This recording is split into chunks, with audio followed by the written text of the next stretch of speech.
चलिए दोस्तों, आपका एक बार फिर से स्वागत है। हम इस लेक्चर में सीख रहे थे, यानी कि हमारा चल रहा था वर्ग 15।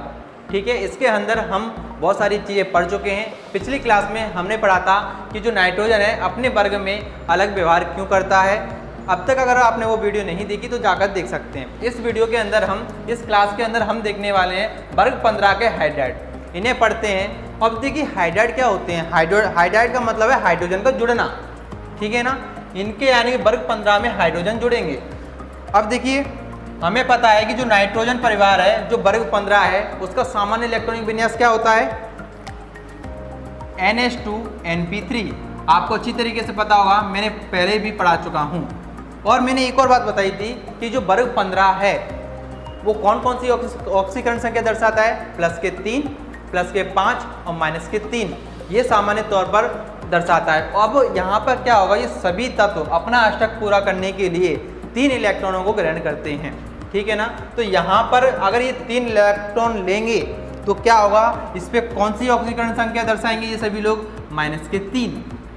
ठीक है ना, तो यानी कि ये वाले जो तत्व हैं मैं इसे सभी को ई से दर्शा देता हूँ, ई सिंबल से।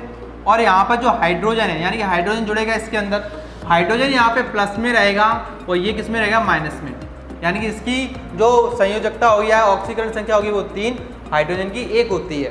तो यहाँ पे ये सूत्र कैसे बनेगा, ये 3 जाएगा इधर और ये जाएगा इधर, तो सूत्र बन जाएगा EH3। ठीक है ना, तो मतलब है कि इनमें सभी में 3-3 हाइड्रोजन जुड़ जाएगा, तब ये बन जाएंगे हमारे क्या, वर्ग 15 के हाइड्राइड। तो यहाँ पे देखिए इसमें क्या हो जाएगा, हाइड्रोजन जुड़ जाएगा। कितने हाइड्रोजन जुड़ेंगे, 3-3। क्यों, ये 3 इलेक्ट्रॉन ले रहे हैं और 3 इलेक्ट्रॉन के लेकर के माइनस के 3 ऑक्सीकरण संख्या दर्शाते हैं। इतना आगे समझ में। चलिए थोड़ा आगे बढ़ते हैं। अब देखिए, अब इनके गुणों की बात करते हैं सभी के, यानी कि इनके गुण क्या होते हैं। सबसे पहला गुण है तापीय स्थायित्व। अब इसका मतलब क्या है, मतलब ये है जो हमने ये बनाया, जो वर्ग 15 के हाइड्राइड बनाए, अगर इन पे ताप दिया जाए, ठीक है, तो क्या ये आसानी से टूट जाएंगे। जो N और H का जो बॉन्ड बना हुआ है वो आसानी से टूट जाएंगे, ये देखना है। और कौन आसानी से टूट जाता है हमें ये बताना है, और कौन ज़्यादा देर तक टिकता है ये बताना है। अब तापीय स्थायित्व, अब देखो जिसका आकार समान होगा, लगभग समान होगा, उसका तापीय स्थायित्व अधिक होगा। मतलब ये है कहने का, हमें ये देखना है कि अगर हम इन पर ताप लगाएंगे क्या ये अलग अलग हो जाएंगे। तो देखिए कैसे, जिनका आकार समान होगा ना वही उसका तापीय स्थायित्व अच्छा होगा, और जिनके आकार बेकार होंगे, बड़े बड़े होंगे, और एक का आकार बड़ा एक का छोटा, तो ना उधर तापीय स्थायित्व कैसा हो जाएगा, कम। तो देखिए नाइट्रोजन कैसा है हमारा, नाइट्रोजन का आकार कैसा है, छोटा। उसके बाद फास्फोरस का उससे बड़ा, आर्सेनिक का उससे भी बड़ा, और एंटीमनी का उससे भी बड़ा, और बिस्मिथ का उससे भी बड़ा। तो इसके अंदर 3-3 हाइड्रोजन लगे होंगे। क्या लगे हैं, 3-3 हाइड्रोजन सभी के अंदर। और हमें पता है कि हाइड्रोजन का आकार तो उतना ही रहेगा जितना उसका होगा। ठीक है, इस प्रकार इसमें क्या जुड़े हुए हैं, हाइड्रोजन, सभी में 3-3 हाइड्रोजन है। तो यहाँ पर ये देखिए, मैंने आपसे कहा जहाँ पर आकार सही होगा, समान होगा, वहाँ पर बंध नहीं टूटेगा, और जहाँ पर बंध टूट गया तो वहाँ पर तापीय स्थायित्व कैसा हो जाएगा, कम हो जाएगा। देखिए नाइट्रोजन का आकार छोटा है, हाइड्रोजन का आकार छोटा है, दोनों का आकार छोटे का होने के कारण हमें इन्हें ताप अधिक देना पड़ेगा। ताप अधिक देंगे तब जाकर के इसका बंध टूटेगा। अगर हम नीचे आते हैं तो फास्फोरस का थोड़ा बड़ा होता है, ठीक है, हाइड्रोजन का उतना ही रहेगा जितना उसका है। ठीक है, तो इसका थोड़ा सा कम हो जाएगा, यानी कि जितनी ऊर्जा में इसे देनी पड़ रही थी इसके बंध को तोड़ने के लिए उतनी इसे नहीं देनी पड़ेगी, इससे थोड़ी कम देनी पड़ेगी। उससे थोड़ी इसको कम, इसको कम, इसको कम क्यों देनी पड़ेगी, क्योंकि इसका आकार बढ़ता जा रहा है। और जो हाइड्रोजन है वो कैसे हैं, छोटे छोटे आकार है, तो बड़ा यानी कि बड़ा परमाणु और छोटा परमाणु आपस में दोस्ती नहीं कर पाएंगे, यानी कि उनके बंध अच्छी मजबूती से नहीं जुड़े होंगे। तो आपको एक बात समझ में आ गई, सबसे ज़्यादा किस में होती है, NH3 में, PH3, EH3, यानी कि ऊपर से नीचे आने पर, यानी कि वर्ग के हाइड्राइड में ऊपर से नीचे आने पर तापीय स्थायित्व कैसा होता है, घटता चला जाता है। तो हम इसको लिख सकते हैं, क्या लिख सकते हैं दोस्तों, कि सबसे ज़्यादा तापीय स्थायित्व किसमें होता है, NH3 में, उसके बाद PH3 में, उसके बाद होता है हमारा AS3 में, फिर BiH3 में, उसके बाद होता है अपना एंटीमनी BH3 में, और लास्ट वाला अपना बचा बिस्मिथ BH3 में। ठीक है ना, आगे समझ में। और इनके ऊपर होते हैं लोन पेयर, एकांकी इलेक्ट्रॉन युग्म सभी पे। ठीक है ना, तो तापीय स्थायित्व तो आपको अच्छी तरीके से समझ में आ गया। जहाँ पर आकार समान है वहाँ पर बंध अच्छे बनते हैं, और जहाँ पर आकार अलग अलग होंगे तो वहाँ पर बंध कमजोर बनते हैं। तो हम यहाँ पर हम देखते हैं कि नाइट्रोजन या फास्फोरस आर्सेनिक इनका आकार बड़ा है और हाइड्रोजन का आकार छोटा है, तो यहाँ पे बंध कमजोर बनेंगे और यहाँ पे ऊपर मजबूत बनेंगे। इस वजह से तापीय स्थायित्व तो ऊपर से नीचे आने पर घटेगा। चलिए समझ में आ गया। अब समझते हैं अपचायक गुण को। देखिए अपचायक क्या होता है, सबसे पहले अपचायक को अच्छी तरीके से समझते हैं। देखो अपचायक होता है खुद में से हाइड्रोजन निकाल करके दूसरे में जोड़ना, वो गुण कहलाता है अपचायक गुण। ठीक है ना, क्या चीज, अपने में से हाइड्रोजन को निकाल के सामने वाले में जुड़ना, उसे हम अपचयन क्रिया कहते हैं। यानी कि कहने का मतलब है कि जो पदार्थ सामने वाले का अपचयन करा दे वो अपचायक गुण प्रदर्शित करता है या वो अपचायक होता है। ठीक है ना, अपने में से अब हाइड्रोजन इनमें से कौन अच्छी तरीके से निकाल सकता है। ठीक है ना, जिनका बंध कमजोर होगा वो हाइड्रोजन आसानी से निकाल सकते हैं। तो देखिए क्या होगा, इधर हाइड्रोजन निकालना आसान होगा या कम, इधर कठिनाई होगी हाइड्रोजन में निकालने में या नहीं होगी, क्योंकि इनका बंध मजबूती से जुड़ा हुआ है। नीचे आएंगे तो थोड़ा सा कम, नीचे आएंगे थोड़ा सा और कम, यानी कि ऊपर से नीचे आने पर जो बंध की ताकत है इन दोनों की वो होती चली जाएगी कम। तो इस वजह से जब हम ऊपर से नीचे आएंगे तो हाइड्रोजन आसानी से हम निकाल सकते हैं। तो यहाँ पर आप देख सकते हो जो बिस्मिथ है इसका आकार बड़ा है, वो हाइड्रोजन कैसा है, छोटा। तो इनके बीच में जो बंध बना है वो कमजोर बना है, तो यहाँ से हाइड्रोजन निकालना बहुत ही आसान है। ठीक है ना, तो हम देख सकते हैं अगर ऊपर से नीचे की तरफ आएंगे तो धीरे धीरे हाइड्रोजन को निकालना आसान होता जा रहा है। क्यों होता जा रहा है, क्योंकि इनके जो बीच का बंध है वो कमजोर होता है। ठीक है ना, तो अपचायक गुण समझ में आया। ऊपर से नीचे आने पर अपचायक गुण कैसा होता जाएगा, अधिक होता जाएगा। सबसे कम किसका होगा अपचायक गुण, ये प्रदर्शित करेगा कम, उससे अधिक ये, इससे ये। क्यों, हाइड्रोजन निकालना आसान हो रहा है ऊपर से नीचे आने पर। तो हम इसे कैसे लिख सकते हैं, इसे हम ऐसे लिखेंगे, जो NH3 में जो अपचायक है वो बहुत ही कम होता है, किससे, PH3 से। ऐसे नीचे नीचे आते जा रहे हैं तो क्या होगा, कम अधिक होता जाएगा अपचायक गुण। ठीक है ना, तो आपको सभी को समझ में आ गया। अभी तक अगर चैनल को दोस्तों अगर आपने सब्सक्राइब नहीं किया है तो सब्सक्राइब कर लो। क्यों, पी ब्लॉक में अच्छी तरीके से पूरा चैप्टर, भले कितना भी टाइम लगे, रेगुलर वीडियो आएगी और हम बड़ी ही जल्द पी ब्लॉक को ख़त्म करेंगे पूरे डिटेल में। चलिए आगे चलते हैं। इसके बाद यानी जो इनऑर्गेनिक केमिस्ट्री उसे हम अच्छी तरीके से पूरी पढ़ने वाले हैं।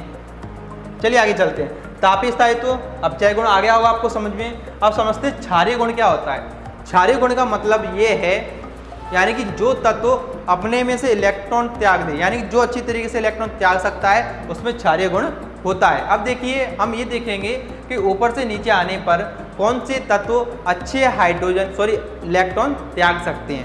हमें पता है कि ऊपर से नीचे आने पर क्या हो रहा है, आकार में वृद्धि हो रही है।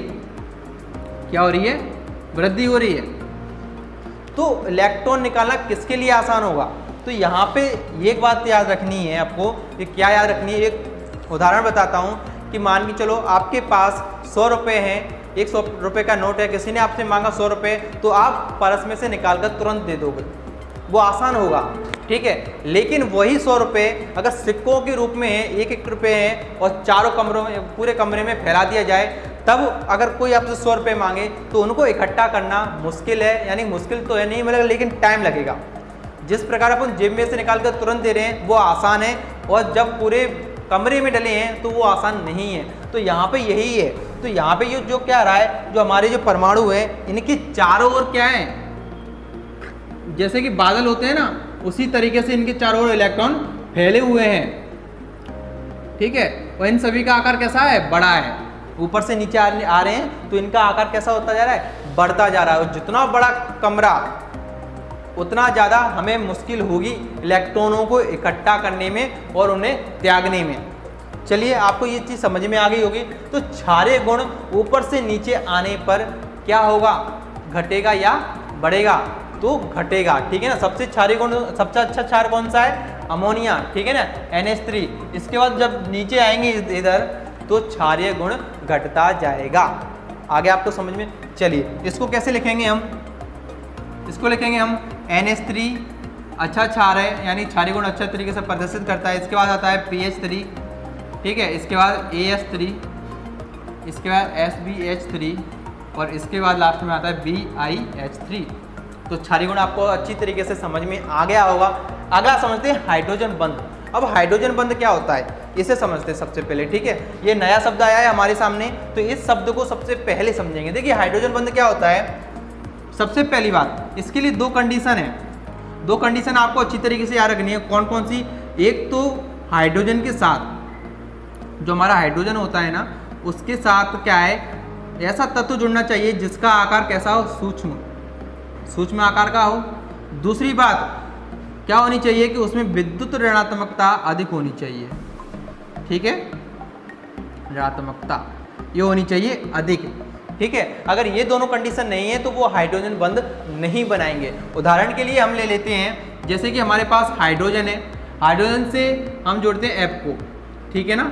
सबसे अधिक विद्युत ऋणात्मकता किसमें होती है, फ्लोरीन में, ठीक है। तो देखिए फ्लोरीन का आकार भी छोटा है, ठीक है। अब देखिए हाइड्रोजन का आकार भी छोटा है।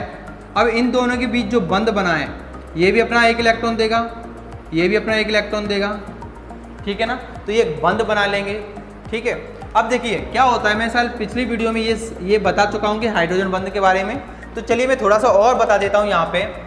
अब इस हाइड्रोजन ने क्या किया, अपना एक इलेक्ट्रॉन इससे शेयर किया और फ्लोरीन ने अपना एक यहाँ पे शेयर किया। हमें पता है कि इसकी बाहरी कक्षा में, फ्लोरीन की बाहरी कक्षा में 7 इलेक्ट्रॉन होते हैं और हाइड्रोजन के पास कितने होते हैं, 1 होते हैं। फ्लोरीन के जो नाभिक में कितने होंगे प्रोटॉन, इधर 7 इलेक्ट्रॉन, उतने ही प्रोटॉन होते हैं। बेचारे हाइड्रोजन के पास एक ही प्रोटॉन होता है उसके नाभिक में। अब सबसे ज़्यादा जैव किसका होगा, इसका, यानी कि नाभिक प्रभाव किसका अधिक होगा, इसका। नाभिक प्रभाव क्या होता है, नाभिक का अपने बाह्यतम कोश पर प्रभाव, ठीक है। तो जिसके प्रोटॉन ज़्यादा होंगे उसका प्रभाव ज़्यादा होगा। अब देखिए यहाँ पर जैव ज़्यादा है, यानी प्रभावी नाभिकीय आवेश ज़्यादा है, तो ये क्या करेगा, जो इलेक्ट्रॉन में, यानी जो इलेक्ट्रॉन साजित हुए हैं उनको थोड़ा सा अपनी ओर खिसका लेगा, थोड़ा सा शिफ्ट कर लेगा अपनी साइड, इस साइड, ठीक है ना। कंप्लीट नहीं करेगा, थोड़ा सा करेगा, ठीक है। तो यहाँ पे आप देख सकते हो जो इलेक्ट्रॉनों को ग्रहण करता है उसके ऊपर माइनस आता है और जो इलेक्ट्रॉनों को देता है उसके ऊपर प्लस आता है। लेकिन यहाँ पे ना तो पूरी तरीके से इलेक्ट्रॉन दिए गए हैं ना लिए गए हैं, तो यहाँ पे हल्का सा माइनस और यहाँ पे हल्का सा प्लस, तो कह सकते हैं इस पर डेल्टा प्लस आएगा और इधर डेल्टा माइनस आएगा, ठीक है ना। तो ये यहाँ तक होती है विद्युत ऋणात्मकता, ठीक है। तो चलिए अब बताता हूँ। अब देखिए अभी एक तत्व है, अब दूसरा अणु हम ले लें किसका, इसी का, जो हाइड्रोजन और H का, एक ये ले लिया, एक ये ले लिया। अभी ये हल्का सा प्लस रखेगा यहाँ पे, ये हल्का सा माइनस रखेगा, ठीक है। तो ये दो अणु हमने ले लिए HF के। अब क्या होगा, ये माइनस और ये प्लस एक दूसरे को करेंगे आकर्षित, और आकर्षित करेंगे जिससे जो बंध बनेगा उसे हम कहते हैं हाइड्रोजन बंध, हाइड्रोजन बंध, ठीक है ना। और विद्युत ऋणात्मकता का मतलब है कि ये क्या करेगा, जो इधर इलेक्ट्रॉन थे उनको अपनी ओर आकर्षित करने की जो प्रवृत्ति होती है उसे हम कहते हैं विद्युत ऋणात्मकता, ठीक है ना। और यहाँ पर इसका आकार कैसा है, छोटा है। विद्युत ऋणात्मकता कैसी है, अधिक है। तो इस वजह से इन्होंने क्या किया, HF का एक अणु इधर माइनस है F पे और यहाँ पे H पे क्या है, प्लस है। तो एक दूसरे को ये आकर्षित करेंगे और जो बंध बनेगा उसे कहते हैं हम हाइड्रोजन बंध, ठीक है ना। यहाँ पर देखिए सबसे छोटा आकार किसमें, वर्ग 15 में नाइट्रोजन का है। तो नाइट्रोजन क्या करेगा, हाइड्रोजन के साथ क्या बनाएगा, हाइड्रोजन बंध। हाइड्रोजन के साथ क्या बनाएगा, हाइड्रोजन बंध। तो ये अपने आप से कितने हाइड्रोजन जोड़ेगा, 3 H, ठीक है। तो एक इलेक्ट्रॉन ये रहे, ये थोड़ा सा ये अपनी ओर आकर्षित कर लेगा ऊपर की साइड इन इलेक्ट्रॉनों को। तो इस पर क्या हो जाएगा, एक अंक की इलेक्ट्रॉन युग तो पहले से ही है, तो थोड़ा सा इस पर क्या आ जाएगा, माइनस आ जाएगा। क्यों, इसने अपने इन इलेक्ट्रॉनों को अपनी ओर आकर्षित किया है। और इस पर क्या आ जाएगा, हल्का सा प्लस, ठीक है, इस प्रकार से, आ गया समझ में। इसी प्रकार जब नाइट्रोजन का एक और होगा, नाइट्रोजन का, तो इस पे प्लस होगा, इस पे माइनस होगा, इस पे क्या होगा प्लस। तो ये हाइड्रोजन और नाइट्रोजन के बीच क्या होगा आकर्षण होगा, ये प्लस है ये माइनस है, इस वजह से, और जो हमारे बीच जो बंध बनेगा उसे हम कहते हैं हाइड्रोजन बंध। ठीक है ना। अब देखिए हाइड्रोजन बंध पूरे समूह में कौन दर्शाता है, सिर्फ NH3। क्यों दर्शाता है, क्योंकि N का ये आकार क्या है, नाइट्रोजन का आकार ही सबसे छोटा है और उसकी विद्युत ऋणात्मकता सबसे अधिक है। एक शब्द दे रहा हूं उससे आप जान सकते हो कि विद्युत ऋणात्मकता सबसे अधिक किसकी होती है, वो है शब्द फॉन्सल BRI। ठीक है, तो सबसे होती है अधिक इसकी विद्युत ऋणात्मकता, उससे कम इसकी, उससे कम इसकी। ठीक है, टॉप 3 तो यही है अपने। ठीक है, फ्लोरीन, ऑक्सीजन और नाइट्रोजन। ठीक है ना, बाकी थोड़े से कम है। अब यहाँ पे नाइट्रोजन है तो नाइट्रोजन की विद्युत ऋणात्मकता सबसे अधिक है और आकार भी कैसा है, छोटा है। तो यहाँ पर N और H के बीच में कौन सा बंध बनेगा, सॉरी NH3 का जो बंध बनेगा उसमें हाइड्रोजन बंध बनाने की प्रवृत्ति होगी। लेकिन जब ये और अणु है यानी कि PH3 और PH3 इन दोनों के बीच कौन सा बंध बनेगा, वान डेर वाल्स बल। यानी कि इनके बीच एक तरह से हम कह सकते हैं जो गुरुत्वाकर्षण बल लगता है वो लगता है, मतलब उसे हम क्या कहते हैं, वान डेर वाल बल। ठीक है ना। और वान डेर वाल बल सबसे अच्छा उसमें होता है जिसका आकार बड़ा होता है। ठीक है, यानी कि ऊपर से नीचे आने पर वान डेर वाल बल अधिक होगा। ठीक है, तो हम ये देख सकते हैं यानी कि हाइड्रोजन बंध किस में पाया जाता है, NH3 में। आगे समझ में आपको, चलिए यानी कि 4 गुण मैंने आपको बताए, अच्छी तरीके से आपको समझ में आ गए। तापीय स्थायित्व, जिसका बंध अच्छा होगा उसका तापीय स्थायित्व अधिक होगा और जिसका बंध कमजोर होगा उसका तापीय स्थायित्व कम होगा। ऊपर से नीचे हम देख रहे हैं इसमें बंध कमजोर है, इस वजह से तापीय स्थायित्व ऊपर से नीचे आने पर घट गया। अपचायक गुण, हाइड्रोजन को अपने में से निकालकर दूसरे में जोड़ना। ठीक है, ये कहलाता है अपचायक गुण। इसमें हाइड्रोजन सबसे अच्छे किससे में निकलते हैं, ऊपर से नीचे आने पर। क्यों, इनमें जो बंध है वो कमजोर है, इस वजह से हाइड्रोजन को निकालना बहुत ही आसान है। तो कह सकते हैं कि ऊपर से नीचे आने पर अपचाय गुण बढ़ता है। क्षारीय गुण, क्षारीय गुण वो होता है जो इलेक्ट्रॉनों को आसानी से त्याग सकते हैं, उनमें पाया जाता है क्षारीय गुण। अब इनके पास क्या है, एक रूम यानी कि ऊपर से नीचे आने पर इलेक्ट्रॉन देना मुश्किल होता है। ठीक है, तो कह सकते हैं क्षारीय गुण ऊपर से नीचे आने पर घटता है। हाइड्रोजन बंध के लिए 2 कंडीशन होनी चाहिए, एक उसका आकार छोटा होना चाहिए और एक उसका विद्युत ऋणात्मकता कैसी होनी चाहिए, अधिक होनी चाहिए, जो कि हमारे किस परमाणु के अंदर है, किस अणु के अंदर है, नाइट्रोजन के अंदर। सिर्फ यही क्या बनाता है, हाइड्रोजन बंध। ठीक है, चलिए एक और पॉइंट के बारे में हम बात करते हैं, इन सभी को मैं मिटा देता हूँ। ठीक है, अगर अभी तक चैनल को सब्सक्राइब नहीं किया है और वीडियो लाइक नहीं किए तो अभी जरूर करें। ठीक है, और कमेंट बॉक्स में बताएं कि अगर आपके ये सारे पॉइंट क्लियर हैं। ठीक है, तो चलिए एक और बात करते हैं इनकी। 5वां पॉइंट है क्वथनांक व गलनांक। अब हम देखते हैं कि क्वथनांक व गलनांक में क्या अंतर पड़ता है, यानी किसका गलनांक अच्छा है और किसका क्वथनांक अच्छा है। ठीक है, तो देखिए क्वथनांक का मतलब होता है कि जो पहले से द्रव है उसको गैस में बदलना। ठीक है, और गलनांक का मतलब है कि जो ठोस में है यानी जो मजबूती से जुड़े हैं उन्हें क्या करना, द्रवित करना। ठीक है ना। क्वथनांक और गलनांक का मतलब आपको समझ में आ गया होगा। अब देखिए NH3 में क्या हो रहा है, हाइड्रोजन बंध बन रहा है, हमें पता है, और इसमें क्या बन रहा है, वान डेर वाल बल। यहाँ पे कौन सा बल काम करता है, वान डेर वाल बल। और यहाँ पे कौन सा काम करता है, हाइड्रोजन बंध। तो हाइड्रोजन बंध इतना मजबूत होता है, इस वजह से इसका जो क्वथनांक और गलनांक होता है वो सबसे उच्च होता है। ठीक है, और अगर इसको छोड़ दिया जाए, नाइट्रोजन यानी इसको छोड़ दिया जाए तो ऊपर से नीचे आने पर क्वथनांक व गलनांक में वृद्धि होती है। क्यों वृद्धि होती है, क्योंकि इनका आकार क्या है, बढ़ता जाता है, और आकार बढ़ेगा तो वान डेर वाल बल जो होगा, वान डेर वाल बल जो होगा वो कैसा होगा, बढ़ता जाएगा। इस वजह से इनका गलनांक व क्वथनांक भी कैसे होंगे, बढ़ते चले जाएंगे। लेकिन NH3 का सबसे अधिक होता है। ठीक है, आपको समझ में आ गया होगा, मैं आशा करता हूँ। चलिए, अगर आपने अभी तक चैनल को सब्सक्राइब नहीं किया तो चैनल को सब्सक्राइब जरूर कर लें। ऐसे ही वीडियो आती रहेंगी आपके लिए, चैप्टर बाय चैप्टर हर एक पॉइंट को डिस्कशन किया जाएगा इस क्लासेस के अंदर। और अगर आपने अभी तक चैनल को सब्सक्राइब नहीं किया तो चैनल को कर लो सब्सक्राइब, और पिछली वीडियो नहीं देखी तो जाकर देखिए और सारे कंसेप्ट क्लियर करिए। चलिए, मिलते हैं अगले वीडियो में। Tata, bye bye and take care.